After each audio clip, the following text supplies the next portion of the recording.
මගේ නම එරන්ද. මං ආවේ අම්පාර ඉඳලා. මම මේකට ආවේයි කියලා කිව්වොත් ඉතින් මං ආවේ අතරම පට්ට ආසයි මේ. කියන්නේ රඟපාන්නත් ලොකු ආසාවක් තියෙනවා. ඩබින් කරන්න ආසාවක් තියෙනවා. එතකොට මේ සින් කරන්න ආසයි. ඔට ඔක්කොම ආසයි නේද ඔයා? ඔක්කොම ආසයි.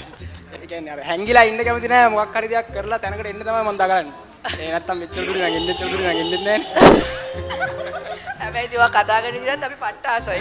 ඒක තමයි. ඔව් ඉතින් කෙලින් කතා කරන්න පුළුවන් ඕන තැන ගිහිල්ලා. එහෙම ප්‍රශ්න නෑ අවුලක් නෑ. එල එල. නෑ හොඳයි ඇත්තටම කොන්ෆිඩන්ට් තියෙන එක කොච්චර ලොකුද නේද? ඇත්තටම දැන් කොණ්ඩේ ඔහම කවුද කූරකින් දිස්ස? නෑ කූරෙන් කියන්නේ මේ අර ඊයේ බස් එකේ නෑ උදේ. ආවින්ද පොඩ්ඩක් කොන්නේ මේ වෙලාව නැත්තම්. ඒ කියන්නේ උදේ හදාගත්තේ නැද්ද? නෑ හදාගන්න කියන්නේ ගියා සැලුන් එක වහලා. ඉතින් අනේ මොකක් හරි කරු. ඊට පස්සේ කොන්නේ කොහමද කර්ල් වෙලා තියෙන්නේ මගේ. ඊට පස්සේ එහෙම ආවා. ලාස්ට් වෙලාව. බෝරු